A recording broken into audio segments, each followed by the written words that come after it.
Hey PCA, thanks for clicking on the Grow Your Craft link of our newsletter.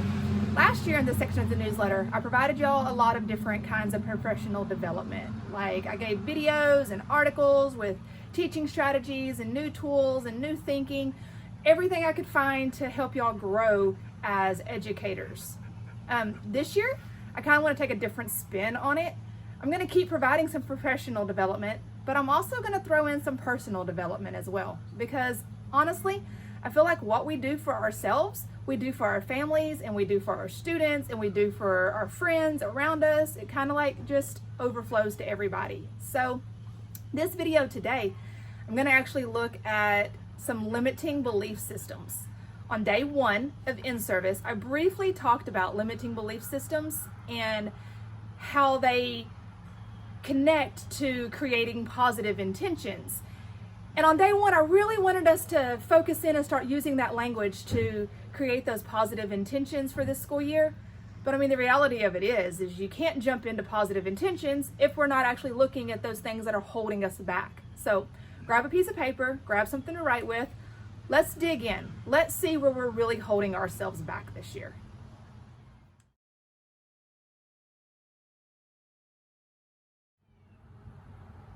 All right, limiting belief systems. Here we go. By definition, I'm going to read it so I don't mess it up. Limiting belief systems are a state of mind that you believe to be true, that limits you in some way. They are a thought process that perpetuates negativity and keeps you from reaching your full potential. Okay, so in East Texas terms, like good old basic language, limiting belief systems are simply the stories you tell yourself that you use to justify why you aren't succeeding. That's it. They are the internal conversations, like that little voice in your head that's constantly talking, telling you why you shouldn't do something or why you can't do something, or that keep you in that feeling of inferiority, right? That hold you back. Okay, you're probably thinking to yourself like, I'm a pretty positive person. I got this. I mean, I know. I don't think a bunch of negative thoughts. Sometimes we don't even realize that we're saying these things, or that these things are truly holding us back in the expectancy of positive outcomes, right? So I'm going to give you some examples. And I'm going to use school examples, but you can go personally too, because who you are as a person is who you are as a teacher. Like, you don't become someone different when you enter the school building, right? That's why I was like, personal development is a big thing. We got to jump into it. So, examples. I've got some written down, and you'll probably think of more as we go, but big one. I'm terrible with numbers, or I'm bad at math. I don't have time. I don't have time for that. I'm going to talk about time later, but it's a big one I hear. I'm bad with names. Okay, this was my personal one. Let me tell you a quick little story. I've always said I'm bad with names because I meet people and then I see them again and I'm like, I don't know who that is. I don't know. And a good friend of mine called me out on it one time. She said, who is that? And I said, I don't know. I'm bad with names. She says, no. You're not bad with names. And I'm like, yes, I am. I'm bad with names. She said, how many kids do you teach every day? And I was like, I don't know, maybe 130. She said, and how many of their names do you not know? And I'm like, I know all my kids' names. She's like, right, because you care about the kids. So instead of saying I'm not good with names, or I'm bad at names, why don't you start saying, I just don't care enough about you to learn your name. That hit me like a ton of bricks. And I was like, oh, yeah, that's more of the truth, because if you're on our baseball team, I probably don't care, because we're going to be on a new team in a little bit, and I didn't care. So think about where that's holding you back, because that was very freeing for me. I quit saying I'm bad with names, because I'm not bad with names. If I care about you, I'd learn your name. It's all in our language. It changes our mindset about the way we look at things. So I'm bad with names. It's a limiting belief. This is a big one. 6th graders are too immature for middle school. Okay. Parents don't respect teachers or educators, right? We've seen it, we've said it, we believe it, all right? Virtual learning isn't real school, okay? Or I can't teach virtually. I'm a great teacher, but I can't do this virtually, right? Notice the I can't statement in there, right? You're limiting yourself with that statement. These should all sound familiar to you. If you haven't said them, you've heard somebody who has said them. And I could go on with a whole like personal list of things, you know. I'm not good at blank. I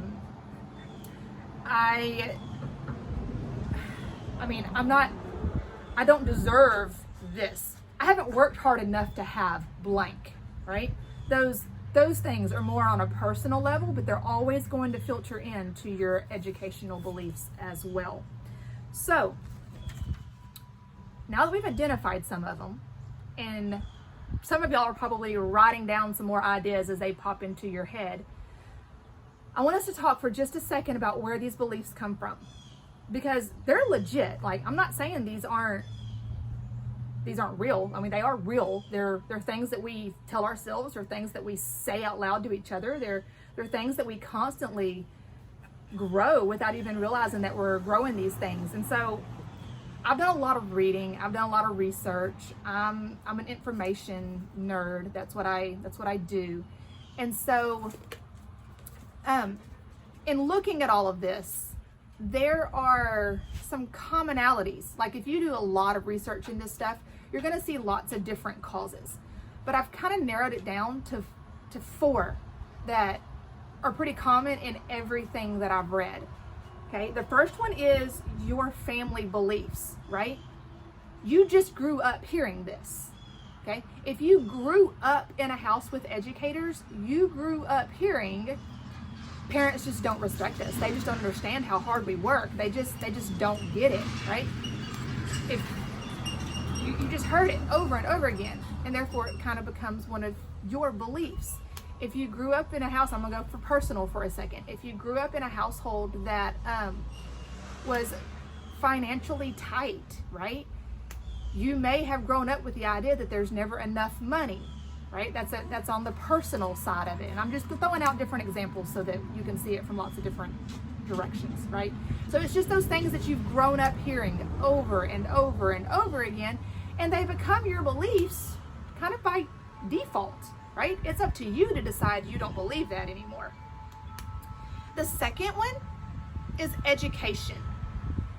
Somebody in authority told you that this is true. It happens all the time. We go to college, we go to high school and middle school. We go to school, and we tell kids this is true. X is the truth, right? At some point, we all can think of a kid or two that are like, nah, I don't believe that, and they start questioning it. But how many of our kids just believe it? And how many of y'all just believed it when somebody in that position of authority said, this is true? And you went, okay, this is true, right? A teacher told me, math just isn't your subject. Okay, it's not. I don't like it. Therefore, it became, I'm really bad at math. I'm really bad at this, right? It's just a truth that we believe, a truth. We're going to talk about a truth versus the truth in just a minute. All right. 3, experience. This is an obvious one. You experience something. Middle school students are immature. 6th grade has a terrible time transitioning from 5th to 6th. They they get overwhelmed by the concept of 7 teachers and 7 different classes and 7 different classrooms and all this stuff, right? Yeah, that we can find examples of that for everywhere we look, right? We have experienced that. And a lot of times we take an experience, and I say we because I'm included in this, is like it's everybody, right? We take an experience and we say, okay, that becomes the truth. We have to be real careful when we use absolutes, right? all middle school students, all ninth graders. I'm bad at all math. I'm not bad at all math. I'm bad at geometry, okay? When you really sit down and look at it, I'm bad at geometry. I'm really good at some other stuff where math is involved. But all of anything, when you start looking at absolutes, it becomes the truth. There's where we start limiting ourselves, right? It's a truth. And you can always, hear this, you can always find an example to support what you believe. So if you say, sixth graders, all of them, sixth graders don't transition well, are you going to find an example to support that? Yeah. If you say, if you're good at liberal arts, you're like, if you're an English person, you're bad at math. All liberal arts people are bad at math. Are you going to find examples to support that? Sure. Are you going to find non-examples of that statement? Yes, you are. 100%. You're going to find non-examples. There's always going to be something that doesn't match up. It's where we choose to align it. So I would challenge you to not look at the truth, but instead look at a truth. It is a truth, but it's not the truth. And then the fourth piece there is fear. We fear failure. People in general fear failure. We don't want to be judged. We don't want to be criticized. We don't want to be told that we're inferior, right? That's pretty natural. I personally don't know anyone who enjoys criticism. Like I don't mind feedback. I don't necessarily enjoy criticism, right? So it's fear. Now, there's like healthy fears, right? I'm climbing this steep cliff thing and I'm looking at this rock and I'm like, I really want to take that spot because it's going to give me a better view, but I don't know if I trust that has been like that settled or fully attached or whatever. And so I choose not to take that specific route and I go a different way. It's like a healthy fear. It's keeping me from plummeting to my death at 7,000 feet. You know, healthy fear. But if I'm not putting myself out there, I chose not to share this with y'all because some of y'all won't appreciate it, or some of y'all will think I'm crazy, or some of y'all are like, just stick to the professional development, Ms. Coleman. That wouldn't be a healthy fear. That would be me operating in a limiting belief system, right? So, yeah, fear is good, but fear can also really hold us back as well. All right, here's for assignment number 1. You got your paper, you got your pencil. Start writing out some of those limiting belief systems that have been popping in your head while we've been talking about this. Think about them. What statements are you saying, whether they are out loud or internal? What statements are you saying that could possibly be holding you back this year? Take a minute, write about them, think about where they came from. Were they family beliefs that just kind of got passed down? Were they part of your education? Were they an experience? You experienced this, therefore you believe this. Or is it just a simple fear that you don't want to step out because you don't want to fail? Take a few minutes, write about it, and let me leave you with this as you start thinking about it. Whether it's professional development or personal development or golf or basketball or cross-stitching, you get out 100% of the effort you put in. So think about that. Explore your brain. Be back in a little bit.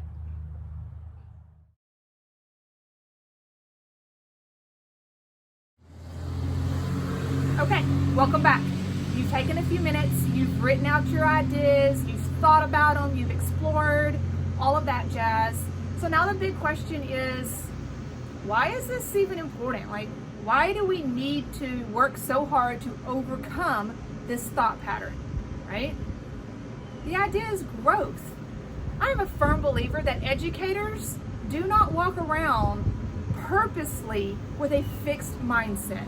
They are not going, this is the way it is, and this is the only way it can be, and I never want to see any growth anywhere. I mean, we all live for our kids to have those light bulb moments, right? We expect them to click and grow. Why shouldn't we expect ourselves to grow? This is my 4th year in a leadership role at PCA. And every year we've talked about growth. Now, mind you, at the beginning, it was all about academic growth. What can we do to move these kids from here to here, right? But why would we stop our growth at the academic level? Why wouldn't we continue to constantly grow emotionally and intellectually and personally and like all those things? Like, it should just continue, right? And so this is just that next step. This is that growth process, right? We want to see people reach their full potential. Who wants to sit around not being the best version of themselves? Like, nobody wants to do that. So this is just that next step. Okay, if I understand this, I can do so much more with who I am, right? So the second big question there is how do we do this, right? How? Like I said, lots of information out there. I've narrowed it down like 3 simple things, and you've already done a big piece of it when you took the time to explore it just a second ago. So, number 1, identify your limiting beliefs. Look back at your list right now as I'm talking. Look at the list that you wrote and go, okay, which one of these do I want to attack? Maybe I can't attack everything. Maybe you have like a whole long list. Maybe you just have 1 or 2. But pick what it is that you're like, you know what? I can see where this is really holding me back a little bit. This is keeping me in a negative mindset, and I didn't even mean for it to. So this is what I want to address. Say you identified it. That's step 1. Step 2, recognize the falsehood. If all you do this year, the whole year with limiting belief systems, is be able to recognize it, to identify it and recognize the falsehood, you're like 10 steps beyond like the average person, truly. When you make a statement and then go, oh snap, like that's not true. That's a truth. That's not the truth. Like, I can't, no, we're not gonna like sit in that. You're making like huge progress, right? So you identify it, you see that it's false, that it's not the truth, and then step 3, sorry, I'm looking at the camera and I got my hands all backwards. Step 3 is form enabling or empowering statements. So change that limited statement to something that is empowering, right? Because empowering and enabling statements open up conversations. They open up possibility, right? And so I told you earlier we were going to talk about the statement, I don't have time, okay? Because it's a big one and it transcends education. Like, it's one of those at home statements. It's a statement we say everywhere. So I don't have time. I don't have time for that. I don't have time. I don't have time to get all this done. I don't have time. All right. So switch that back around and turn that into an empowering statement of, and it could go 2 ways. So 1, and this is something I've done myself, instead of saying I don't have time, I say that's not a priority right now. It's not on my top, it's not a top priority. It's not that I can't get to it. It's not that I don't have time for it. It's that I'm choosing not to make that a priority right this second. Okay? And if you're not really great at identifying priorities, like if you want to take a negative statement and you want to turn it into something more enabling or empowering, you can, and you don't have the skill set to do it, right? So let's think about, I'm not a good, I can't teach virtually. I can't. Because you're thinking, I don't have the skill sets to do the things that are required to teach virtually, right? There's like this pattern there. How about changing it to, I'm capable of learning XYZ. I'm capable of learning how to be proficient at Class Kick. Therefore, I'll be a better virtual teacher. Like, set yourself up to learn it. You're capable of learning it. You're all intellectual people. I mean, you got the degrees. You're here sharing knowledge. Like, you can learn this and then move on, right? The I don't have a time, even if you're like not good at realizing what your priorities are, because you're just so used to just spinning your wheels and just making it happen, and it feels like you're just pulling yourselves down all the time.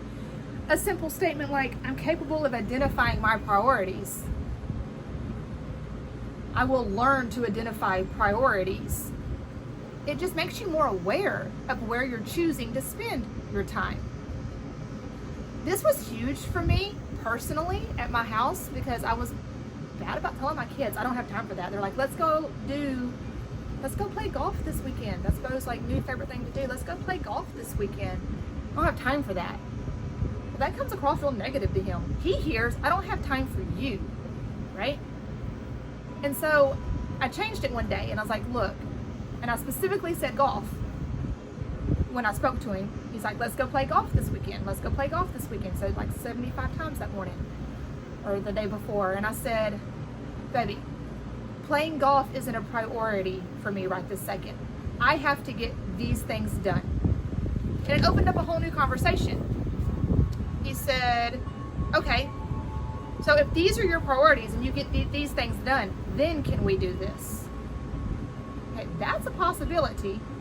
Are you going to help me get this top list done? Are you going to help me figure out how to get all of this done? Are you going to provide me the quiet space that I need to get XYZ done, so then we can go spend time on the golf course? Like, it's a conversation we hadn't had before, because I had limited that conversation when I just said, I don't have time for that. And as a 11-year-old, he heard, I don't have time for you, right? So just think about how that language transcends past what you're trying to say and what's being heard, and how you can take that negative and turn it into an empowering statement that can open up conversations elsewhere. I challenge you to get a partner in this. Like, get you an accountability partner. Get you somebody that you can share your challenge with, right? If you're one of those people that has said, I don't have time for all this, I can't fit all this in, right? Find you somebody you trust and tell them, like, talk to them about that. I'm lucky because I have like 2 really close friends that live close to me, and they call me out on my stuff all the time, because we've had those conversations of, hey, if you hear it, like, I don't want to be this person, help me, like, if you hear it, call me on it. They do. The same friend that told me, you're not bad with names, quit making excuses. You just don't do it. It's okay. It's not a priority to you. You just don't do it. But quit making excuses, throw that out there that you're bad with names, because that's holding you back from other things. Like, you've convinced yourself you're bad at something you're not. Same thing with time. Like, yeah, you just didn't make that a priority. Okay. Like, they call me out on stuff all the time. Find you somebody that can help you recognize that negative language, that can help you recognize where you're holding yourself back, and give them permission to call you out on it. I mean, do it nicely. Don't be ugly about it, but give them permission to call you out on it and help you find those enabling statements, those empowering statements that can take you to the next level. Like I said, it's not going to be like you fix it today. It's not like you're going to listen to me talk about all this. We've spent, 30 minutes or so talking about all this, and then you're fixed and you never say negative things again. Like, negative things are going to come in. It's normal, right? So it's not the negative thought that's the bad thing. It's what we do with it. Do we allow it to continue to limit us?